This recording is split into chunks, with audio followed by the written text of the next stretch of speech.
O how are you students. Okay, और पहला lesson समझ आ गया तुम लोगों को? अब prepared for the second lesson? Okay, let's start. Microorganisms, friends and foe. ये नाम ही कितना इंटरेस्टिंग है ना, माइक्रो ऑर्गेनिजम्स। माइक्रो होता है बहुत छोटा, बिल्कुल छोटा। ये तो माइक्रोमीटर, लाइक आपने पढ़ा ही है ना अपने मैथ्स में भी, माइक्रोमीटर, ठीक है ना। मिलीमीटर से भी छोटा होता है माइक्रोमीटर। तो इमेजिन माइक्रो, कितना वर्ड ही, कितना इसका मतलब ही है कि बहुत छोटा। माइक्रो ऑर्गेनिज्म, बहुत छोटे छोटे जीव। वो हमारे दोस्त हैं या फिर दुश्मन, ठीक है। वो हमारे दोस्त हैं और दुश्मन। फो जो वर्ड है इसका मतलब होता है एनिमी। तो अब आपको मीनिंग समझ आ गया होगा ना, आपके माइंड की डिक्शनरी में एक न्यू वर्ड हो गया फो। एनिमी की जगह तुम लोग फो भी यूज़ कर सकते हो। Foe is another name of enemy. Okay, तो इस लेसन में हम माइक्रो ऑर्गेनिजम्स के पढ़ेंगे, छोटे छोटे जीवों के बारे में पढ़ेंगे जो कि हमारे दोस्त भी हैं और दुश्मन भी। Okay, let's start. अच्छा, तो सबसे पहले पैराग्राफ में क्या है कि एनिमल्स, बिसाइड्स एनिमल्स और plants, there are other living organisms around us. मतलब ये एनिमल्स और प्लांट्स के अलावा और भी लिविंग ऑर्गेनिज्म होते हैं हमारे आजू बाजू, आगे पीछे, हमारे ऊपर भी हैं, हमारे अंदर भी हैं, जो हम नॉर्मली एक नेकेड आई से नहीं देख सकते। खुली आंखों से हम उसको, नंगी आंखों से नहीं देख सकते। और ये होते हैं माइक्रो ऑर्गेनिजम्स, माइक्रोब्स। कभी आप ग्राउंड में जाते हो खेलने तो मम्मा कहती है ना, अच्छे से हैंड वॉश करो, जर्म्स लगे हैं। मम्मा दिख तो नहीं रहे, वो दिखते नहीं हैं because they are micro organisms, ठीक है। कहीं पर भी मम्मा कहती है खाना खाने से पहले हाथ धो के आओ, बिकॉज हाथों में जर्म्स लगे होते हैं। And these germs are micro organisms जो हमको नंगी आंखों से नहीं दिखते। और यही अगर आप मैग्नीफाइंग ग्लास के साथ देखोगे तो आपको कुछ ना कुछ, कोई ना कोई दिख ही जाएगा। Otherwise they are quite visible with a microscope. इनको हम माइक्रोस्कोप से देख सकते हैं, इसीलिए इनको हम माइक्रो ऑर्गेनिजम्स कहते हैं। ओके, तो एक एग्जांपल बुक वालों ने ये स्टार्टिंग में दी है कि रेनी सीज़न में अगर ब्रेड कहीं थोड़ी गीली विली हो जाए तो वो ख़राब हो जाती है और उसके ऊपर एक फॉर्मेशन सी हो जाती है, ग्रेइश वाइट कलर के पैचेस बन जाते हैं। तो उसको अगर हम मैग्नीफाइंग ग्लास से देखें तो वो क्या होता है, एक छोटे छोटे काले काले गोल गोल रंग के स्ट्रक्चर्स होते हैं। तो ये जो होते हैं ना, ये माउल्ड्स होते हैं। तो ये फंगस होता है एक्चुअली। फंगस देखा ना आपने, फंजाई तो देख ली। इसका मतलब ब्रेड के ऊपर मोस्टली रेनी सीज़न में ये, अगर आप उसको थोड़ा सीला करके रख भी दोगे ना 2-3 दिन के लिए, तो वो अपने आप उसके ऊपर ग्रो कर जाएगा। तो वो जो ग्रो किया है वो है फंगस। तो ये माइक्रो ऑर्गेनिजम्स, ये ऐसे तो काली काली दिखती है, लेकिन अगर आप उसको मैग्नीफाइंग ग्लास से देखेंगे तो उसको आपको छोटे छोटे स्ट्रक्चर दिखेंगे, ठीक है। तो ये होते हैं माइक्रो ऑर्गेनिज्म। तो इन्होंने फिर आगे एक एक्टिविटी बताई है। एक्टिविटी में क्या बोला है कि आप एक बीकर लें, उसमें मिट्टी और पानी मिला दें, और मिट्टी तो थोड़ी देर में सेटल हो जाएगी। पानी तो नेचुरली वो गंदा ही होगा ना। अगर उस ड्रॉप ऑफ पानी को हम माइक्रोस्कोप के नीचे देखेंगे तो हमें शेप्स दिखेंगी, हिलती डुलती हुई छोटी छोटी थोड़ी शेप्स दिखेंगी। और वो शेप्स क्या होती हैं, they are tiny organisms moving around. और ये जो टाइनी ऑर्गेनिजम्स हैं ये माइक्रो ऑर्गेनिजम्स होते हैं, ठीक है। तो इसमें एक और एक्टिविटी बताई है, इसमें पॉन्ड का पानी लिया हुआ है। तो अगर हम ग्लास स्लाइड के ऊपर एक ड्रॉप डालेंगे और उसको माइक्रोस्कोप के नीचे व्यू करेंगे तो यही दिखेंगी, डिफरेंट शेप्स की हिलती डुलती स्ट्रक्चर्स दिखेंगे। और ये ही टाइनी ऑर्गेनिजम्स हैं जो कि माइक्रो ऑर्गेनिजम्स होते हैं। तो इसका यही मतलब है कि पानी, मिट्टी, कहीं पर भी ये रेजरवायर है टाइनी ऑर्गेनिजम्स के, माइक्रो ऑर्गेनिजम्स के, ठीक है। तो बाकी जो बिल्कुल माइक्रो ऑर्गेनिज्म होते हैं वो हम माइक्रोस्कोप से ही देख सकते हैं, लेकिन जो फंगस है इसको हम मैग्नीफाइंग ग्लास से भी देख सकते हैं। तो इसीलिए हम इनको माइक्रो ऑर्गेनिजम्स कहते हैं, माइक्रोब्स कहते हैं। आई होप आपको माइक्रो ऑर्गेनिजम्स की डेफिनेशन समझ आ गई होगी कि these are those living organism, these are tiny organism moving around which cannot be seen with the naked eyes. These can be visible only with the help of microscope. That is why they are known as microorganisms or microbes. अब इनको classify किया हुआ है next paragraph में।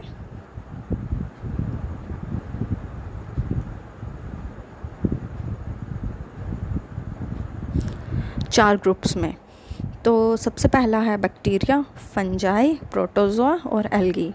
जो bacteria होता है वो मोस्टली यूनिसेलुलर है, सिंगल सेल होता है। फंजाई मल्टी सेलुलर होता है, प्रोटोजोन भी यूनिसेलुलर होते हैं, और एल्गी जो है वो मल्टी सेलुलर भी हो सकती है, यूनिसेलुलर भी होती है। ओके, और ये हर कहीं एनवायरनमेंट में एग्जिस्ट करते हैं। आइस कोल्ड हो, चाहे गर्मी हो, चाहे डेजर्ट्स हो, चाहे दलदल हो, मार्शलैंड्स हो। ओके, ये हर कहीं एग्जिस्ट कर जाते हैं, even inside human body, animal body, हर कहीं।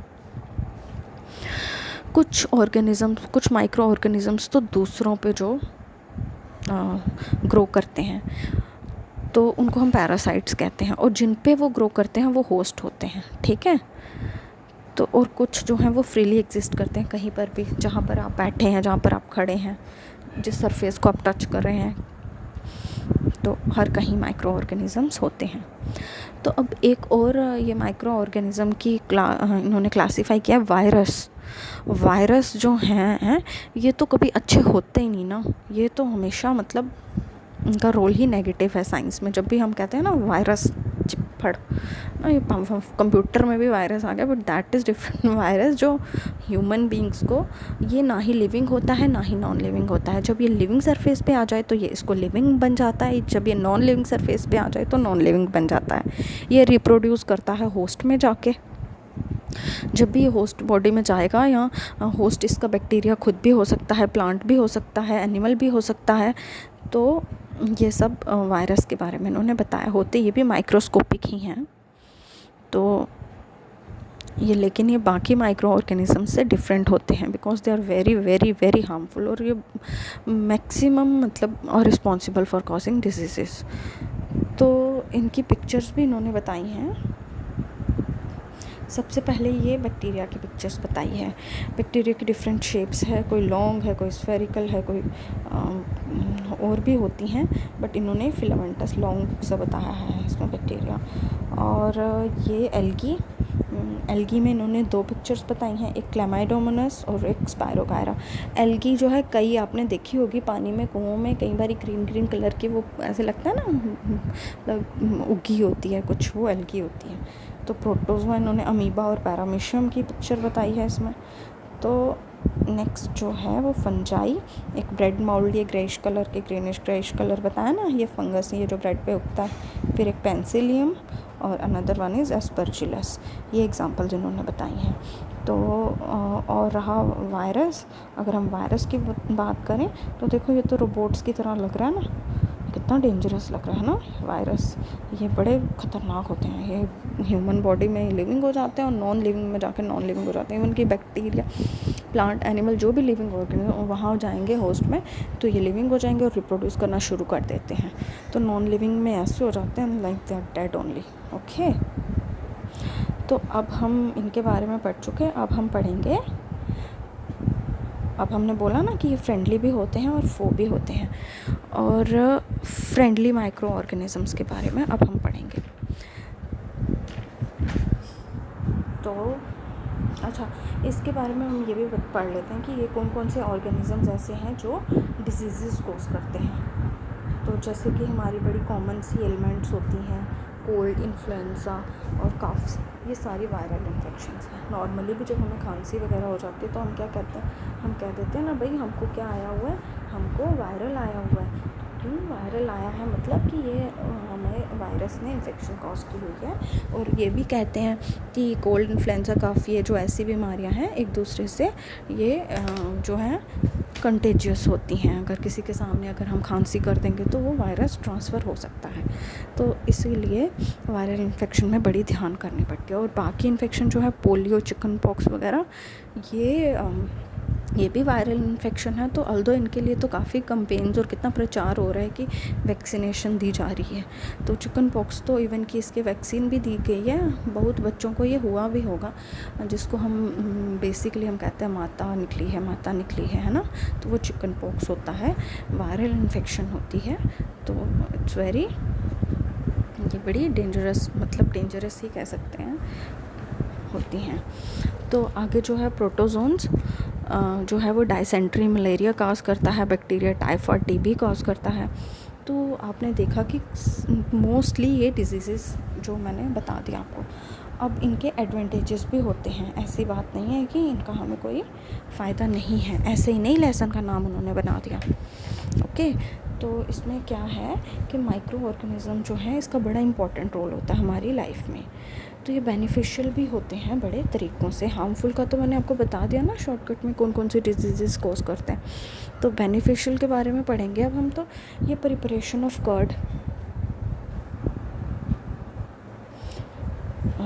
ब्रेड, केक, ये जो सब है ना, कर्ड, ब्रेड, केक, ये बैक्टीरिया की हेल्प से बनता है। प्रोडक्शन ऑफ अल्कोहल, फिर ये फ्रेंड्स होते हैं फार्मर के, आपने पिछले लेसन में भी पढ़ा है कि ये bio decomposing plants and animal waste और मैन्योर बनाते हैं, ठीक है ना। और इनडायरेक्टली ये क्लीन अप द इन्वायरमेंट। और इसका माइक्रो ऑर्गेनिजम्स जो है ना, ये मेडिसिन्स प्रिपेयर करने में भी हेल्पफुल हैं। साइल की फर्टिलिटी इंक्रीज़ करते हैं बाय फिक्सिंग एटमॉस्फेरिक नाइट्रोजन, है ना। तो मैंने आपको कितने सारे इसके एडवांटेजेस, इसके बेनिफिट्स बता दिए ना। ये कर्ड, ब्रेड, केक वगैरह प्रिपेयर करते हैं, अल्कोहल प्रोड्यूस करते हैं, फ्रेंड्स होते हैं फार्मर के क्योंकि डिकम्पोजिशन करते हैं, मैन्योर प्रोड्यूस करते हैं, एनवायरनमेंट क्लीन करते हैं, मेडिसिन्स की प्रिपरेशन में काम आते हैं, और द लास्ट, और ये हमारी सॉइल की फर्टिलिटी इंक्रीज़ करते हैं बाय फिक्सिंग एटमॉस्फेरिक नाइट्रोजन। तो अब भाई हमने कह तो दिया भाई ये कर्ड प्रिपेयर करता है, ब्रेड करता है, केक करता है, बट हाउ कम, कैसे करता है, इसको हम थोड़ा शॉर्ट में पढ़ लेते हैं।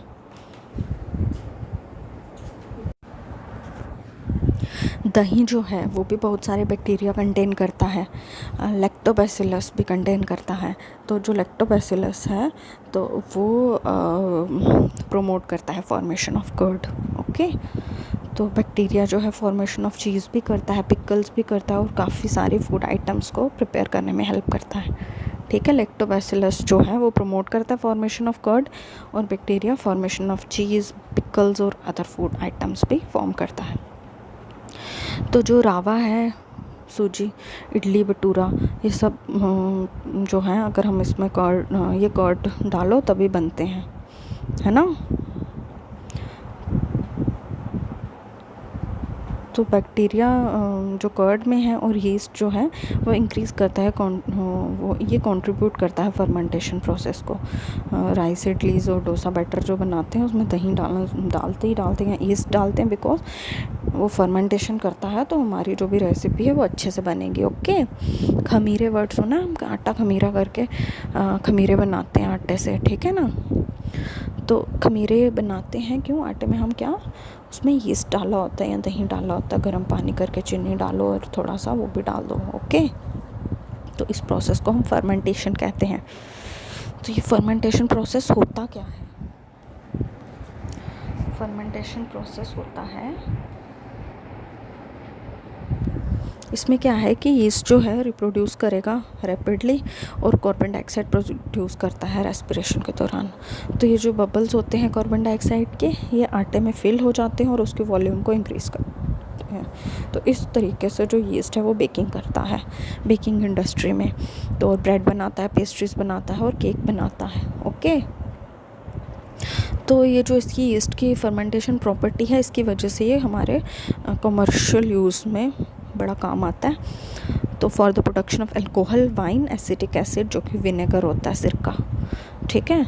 तो यीस्ट को हम कमर्शियल प्रोडक्शन के लिए यूज़ करते हैं, बताया ना, अल्कोहल, वाइन और एसिटिक एसिड को प्रोड्यूस करते हैं हम। तो लेकिन कैसे, जैसे इसमें क्या करते हैं, यीस्ट जो है उसको ग्रो किया जाता है नेचुरल शुगर्स को में जो प्रेजेंट होती हैं हमारे grains like barley, wheat, rice या फिर क्रश्ड फ्रूट जूसेस, इनके ऊपर यीस्ट को उगाया जाता है।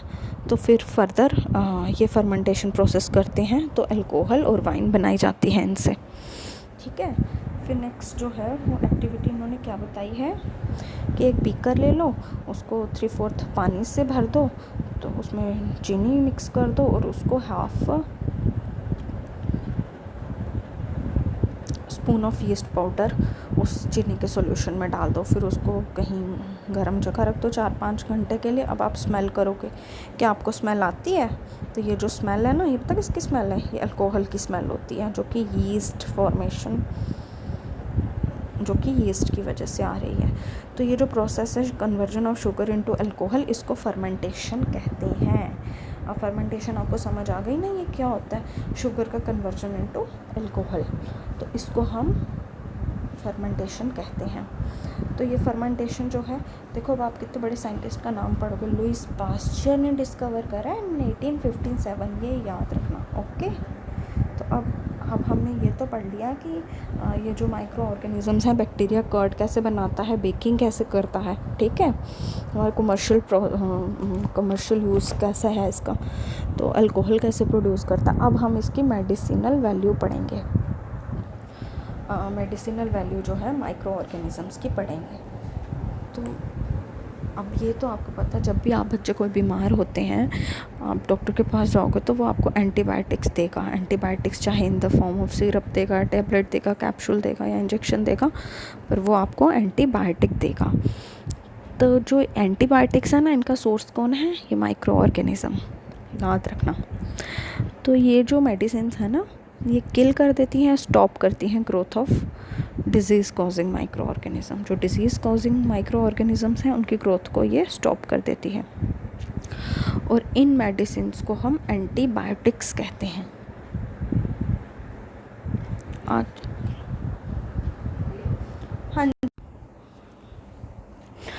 आजकल तो बहुत सारी एंटीबायोटिक्स जो हैं वो प्रोड्यूस करी जाती हैं बैक्टीरिया और फंजाई से, जैसे कि स्ट्रेप्टोमाइसिन, टेट्रासाइक्लिन और एरिथ्रोमाइसिन।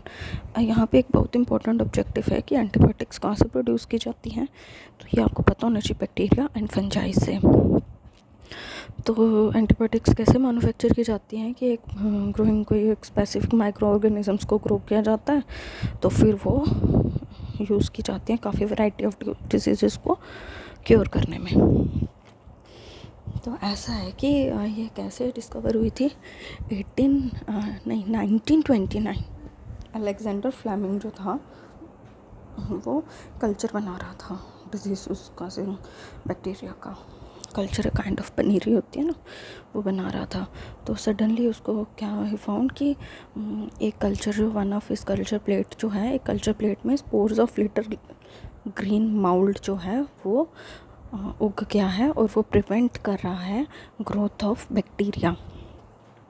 तो वो जो लिटिल ग्रीन माउल्ड, जो growth of spores of little green mould थी ना, वो पेनिसिलिन था। इस तरह अलेक्जेंडर फ्लेमिंग ने पेनिसिलिन की डिस्कवरी की। ठीक है, ये तो हमने ह्यूमंस के साथ पढ़ा ना, जब बीमारियाँ होती हैं, डिजीज़ हो जाती है, तो डॉक्टर्स काफ़ी सारे एंटीबायोटिक्स देता है।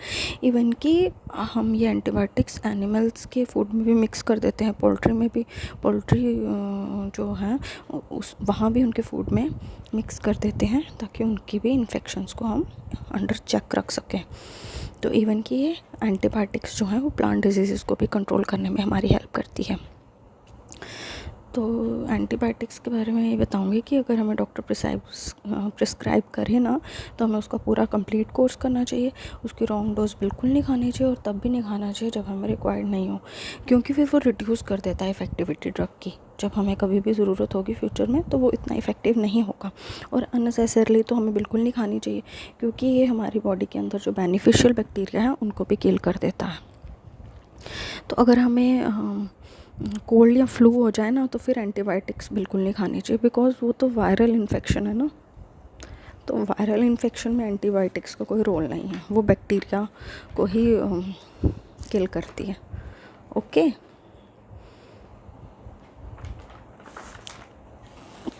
तो अब हम पढ़ेंगे वैक्सीनेशन के बारे में। जब आजकल तो वैक्सीनेशन जो बच्चे जब छोटे होते हैं ना, 5 ईयर्स से छोटे होते हैं, उनको तभी वैक्सीनेशन देना शुरू कर देते हैं। वैक्सीनेशन क्या होता है? वैक्सीनेशन वो होता है कि हमने जब भी हमारी बॉडी जो है, सिंपल वर्ड्स में बताती हूँ, जब भी हमारी बॉडी के अंदर कोई अनवांटेड पार्टिकल या फॉरेन पार्टिकल या डिजीज़ कॉजिंग पार्टिकल जो है वो एंटर कर जाता है ना, तो हमारी बॉडी में खुद भी ऐसी शक्ति होती है कि वो जो है ना, वो एंटीबॉडीज़ प्रोड्यूस करना शुरू कर देती है।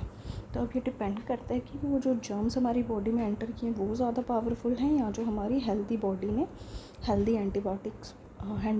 हेल्दी एंटीबॉडीज़ प्रोड्यूस किए हैं वो ज़्यादा पावरफुल है। डिपेंडिंग अपॉन द मतलब strength of the human body या फिर स्ट्रेंथ ऑफ द वायरस, जो ज़्यादा ताकतवर होगा वो जीत जाएगा। तो अगर हेल्दी बॉडी जीत गई तो वो एंटीबॉडीज़ जो हैं वो हमारी बॉडी में बन जाती हैं एक बारी। नेक्स्ट टाइम कभी भी उस टाइप का कोई जर्म हमारी बॉडी पे अगर अटैक करेगा तो वो एंटीबॉडीज़ जो हैं वो पहले ही उसको अटैक करके बाहर निकाल देंगे।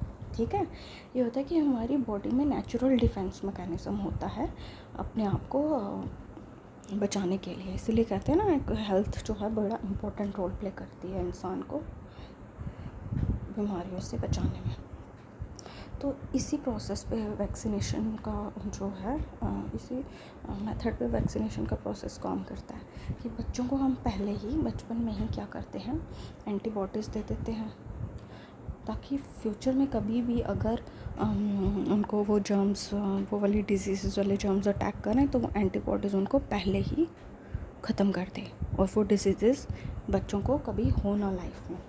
तो इस तरीके से जो है वो वैक्सीन काम करती है। तो जैसे कुछ डिजीज़, बहुत सारी diseases, cholera, tuberculosis, smallpox, hepatitis, इन डिजीज़ से पहले लोग हमारे इंडिया में बहुत मरते थे, लेकिन जब से वैक्सीनेशन का प्रोसेस शुरू किया हुआ है तो अब जो हैं इनको हमने 99% जो है इरेडिकेट कर दिया। और ये जो स्मॉल पॉक्स की वैक्सीन है ना, another name of the scientist Edward Jenner ने इसको डिस्कवर किया था 1798 में। माइंड इट, एडवर्ड जेनर ने स्मॉल पॉक्स की वैक्सीन को डिस्कवर किया था। तो आप सब भी घर में जाओगे ना जब, तो अपनी मम्मा को बोलना हमारी चाइल्डहुड वाली वैक्सीनेशन वाली फ़ाइल दो, चेक करनी है, वहाँ देखना ज़रा आपको कौन कौन सी वैक्सीनेशन दी गई है। ठीक है, तो आजकल तो पल्स पोलियो प्रोग्राम वो इतना ज़्यादा है कि मतलब पोलियो इज़ अ वेरी मतलब इंसान की लाइफ ख़त्म कर देने वाला ऐसा वायरस है जो ह्यूमन लाइफ को बिल्कुल इज़ अ कर्स। तो उसको इरेडिकेट करने के लिए इतने सेमिनार्स, इतना प्रोग्राम्स चलाए जाते हैं कि 5 साल से छोटे बच्चे को वो जो ड्रॉप दिए जाते हैं ना, 4 बूंदे, तो वो भी काइंड ऑफ एंटीबायोटिक्स हैं, 2 बूंद ज़िंदगी की, लाइक 2 बूंद ज़िंदगी की, वो जो 2 बूंदे हैं ना वो एंटीबॉडीज़ ही हैं। ओके,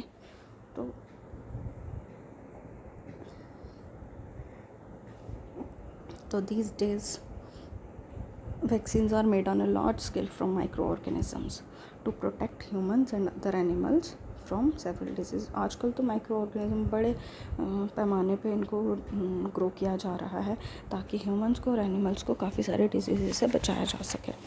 तो आज के लेक्चर में मैं आपको शॉर्टकट में बता दूं, मैंने आपको माइक्रो ऑर्गेनिजम्स की डेफिनेशन के बारे में बताया, फिर उनको क्लासीफाई किया है, उनको 4 हिस्सों में, बैक्टीरिया, फंजाई, प्रोटोजो, एल्गी, और जो फिफ्थ वन इज़ वायरस है, वो भी under the category of microorganism ही आते हैं, लेकिन वो थोड़े डिफरेंट माइक्रो ऑर्गेनिज्म हैं। ओके, फिर इनके बताया कि कौन कौन सी डिजीज़ सिंपल में कॉज करते हैं, वायरस कौन सी डिजीज़ कॉज करता है, प्रोटोजोआ कौन सी करता है, बैक्टीरिया कौन सी करता है, और फिर उसके बाद हमने पढ़ा है इनके बेनिफिट्स में हमने ये भी पढ़ लिया कि ये कर्ड कैसे बनाता है। ठीक है, तो फर्मेंटेशन प्रोसेस पढ़ा, उसमें अल्कोहल की फॉर्मेशन पढ़ी है हमने, तो वो कमर्शियल यूज़ क्या है माइक्रो ऑर्गेनिजम्स का। फिर इनका हमने मेडिसिनल यूज़ भी पढ़ा, मेडिसिनल यूज़ में एंटीबायोटिक्स जो बैक्टीरिया और फंजाई से बनती हैं, और फिर हमने वैक्सीनेशन भी पढ़ी, तो नेचुरल एंटीबॉडीज़ भी जो हमारी बॉडी के अंदर ही प्रोड्यूस होती हैं, वो प्रोसेस ऑफ वैक्सीनेशन में, फिर हमने प्रोसेस ऑफ वैक्सीनेशन भी पढ़ा। तो अब हमने नेक्स्ट लेक्चर में हम साइल फर्टिलिटी से कंटिन्यू करेंगे। आई होप आपको समझ आया है, और प्लीज़ अगर एक बार ही नहीं समझ आए तो लेक्चर को 2 या 3 बार प्लीज़ इसको रिवाइज़ करें, डेफिनेटली आपको समझ आएगा। तो इन केस फिर भी कोई क्वेरीज़ हैं तो आप कमेंट सेक्शन पे लिख के भेज सकते हैं। And last but not the least, please subscribe this channel for further, ताकि मेरा भी प्रोत्साहन बढ़ता रहे और मैं आपको अच्छी सी वीडियोस जो हैं वो डिलीवर करती रहूँ। Thank you very much.